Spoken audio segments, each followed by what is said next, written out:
Hello दोस्तों, वो कहते हैं ना दोस्तों कि रास्ता जितना मुश्किल होगा मंजिल उतनी ही खूबसूरत होगी। जी हाँ दोस्तों, अगर आप हरियाणा कौशल रोजगार निगम में लगे हुए हो, कॉन्ट्रैक्ट बेस पर लगे हुए हो, अगर आप कॉन्ट्रैक्ट बेस पर लगे हुए हो, कच्चे कर्मचारी हो, कौशल रोजगार निगम के माध्यम से लगे हुए हो, या किसी भी आउटसोर्सिंग पॉलिसी पार्ट 1 पार्ट 2 या अन्य पार्ट टाइम हो या डेली वेज हो, जी हाँ दोस्तों, बहुत बड़ा धमाका।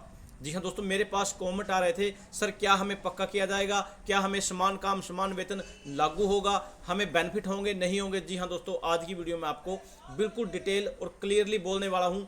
सभी के लिए बहुत बड़ा धमाका है, सभी के लिए बहुत बड़ी खुशखबरी। जी हाँ दोस्तों, जैसा कि आपने थंबनेल में देख लिया है, आचार संहिता में धमाका, कच्चे पक्के लड्डू बंटे। जी हाँ दोस्तों, इन सभी ने लड्डू बांट दिए हैं। मैं बिल्कुल लाइव प्रूफ के साथ दिखाने वाला हूं। आपके लड्डू कब बटेंगे मैं वो भी बताने वाला हूं। समान काम समान वेतन नियम लागू हो चुका है, बिल्कुल ही क्लियरली, बिल्कुल 100%। उसके बाद कर्मचारी रिलेटेड दो नई अपडेट जो कि 21 अप्रैल 2024 की। जी हाँ दोस्तों, जैसा कि आपको इन्फॉर्मेशन है, हरियाणा में आचार संहिता लगी हुई है और चुनाव है। कहीं ना कहीं संघर्ष आपको ही करना होगा। अगर आप संघर्ष करोगे तभी कहीं ना कहीं आपको बेनिफिट मिलने वाला है। जी हाँ दोस्तों, चुनाव को देखते हुए जैसे ही कोई भी कच्चे कर्मचारी किसी प्रकार की कोई भी मांग लेकर मुख्यमंत्री श्री नारायण सिंह जी के पास जाते हैं, वो कहीं ना कहीं उन सभी को अपने पास चंडीगढ़ हेड ऑफिस में बुला लेते हैं और वहाँ इस पर डिस्कस करते हैं और कहीं ना कहीं उनको अच्छा या पॉजिटिव रिस्पॉन्स दिया जाता है। अगर आप भी किसी प्रकार से किसी भी आउटसोर्सिंग पॉलिसी के तहत लगे हुए हो, या CPL लगे हुए हो, ASK लगे हुए हो, या अन्य किसी भी आउटसोर्स पॉलिसी के तहत लगे हुए, तो कहीं ना कहीं संघर्ष तो आपको करना ही पड़ेगा। ये एक लंबा संघर्ष था, उनके बाद ही इन सभी को कच्चे पक्के को अब समान काम समान वेतन नियम लागू कर दिया गया है। पहले मैं थोड़ा इसको ही यहीं से शुरू कर लेता हूँ। यहाँ ये देखिए दोस्तों, यहाँ पर पहले सरकार को भुगतना पड़ेगा मांगों को लागू नहीं करने का खामियाजा, ये नरेंद्र जी का कहना है। हरियाणा रोडवेज वर्क्स यूनियन की हुई बैठक, डिपो कमेटी का पुनर्गठन हुआ है। हरियाणा रोडवेज वर्क्स यूनियन संबंधित सर्व कर्मचारी संघ डिपो यहाँ पर इकट्ठे हुए थे। उन्होंने महासचिव सुमेर व अन्य मौजूद थे। उसके बाद यहाँ डिपो कमेटी के कुछ पदाधिकारी के तबादले, अन्य डिपो में होने पर डिपो कमेटी का पुनर्गठन तथा पृथ्वी सिंह चाहर व अन्य डिपो जितने भी थे सभी के सभी मौजूद रहे। यहाँ पर क्या बोल दिया गया है, प्रेस सचिव सर्वसम्मति से चुनाव किया गया है। इस मौके पर राज्य प्रधान यहाँ मौजूद थे।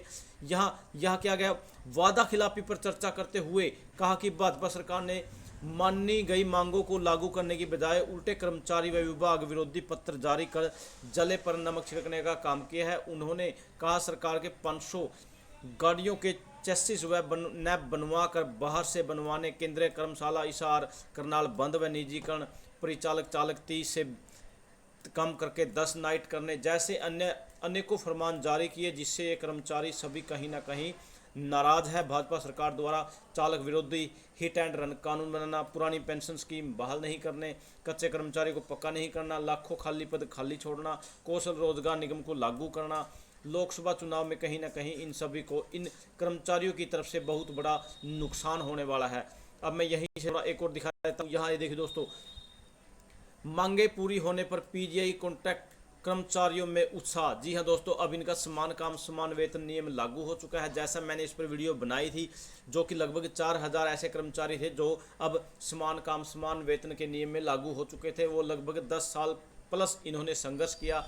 यहाँ 598 के प्रधान गोल्डी में PGI में कार्य सफाई कर्मचारी, सिक्योरिटी गार्ड, कैटरिंग डिपार्टमेंट के 4000 कर्मचारियों की सेम वर्क्स में सेम पे मांग होने से उन्हें बधाई शुभकामना दी। केंद्र सरकार के इस निर्णय से PGI कर्मचारियों में उत्साह खुशी की लहर है। प्रधान गोल्ड ने बताया कि PGI प्रशासन की ओर जल्द ही प्रक्रिया करके अनुबंध कर्मचारियों को बढ़ा हुआ वेतन एरियर का भुगतान जारी किया जाएगा। यहाँ पर ज्वाइंट एक्शन कमेटी के अध्यक्ष अश्विनी कुमार यहाँ साथ देने के लिए आभार प्रकट किया। ये बहुत बड़ा धमाका। कहीं ना कहीं अब अगर आप कौशल रोजगार निगम में लगे हुए हो, कॉन्ट्रैक्ट बेस पर लगे हो, कहीं ना कहीं सभी के रास्ते खुल चुके हैं। कोई भी नियम हो सभी पर लागू होगा, लेकिन उसके लिए संघर्ष आपको ही करना होगा। हमारा मकसद है आप तक कोई भी इन्फॉर्मेशन है पहुँचाना। रेगुलर नोटिफिकेशन के लिए चैनल को सब्सक्राइब जरूर कर लेना।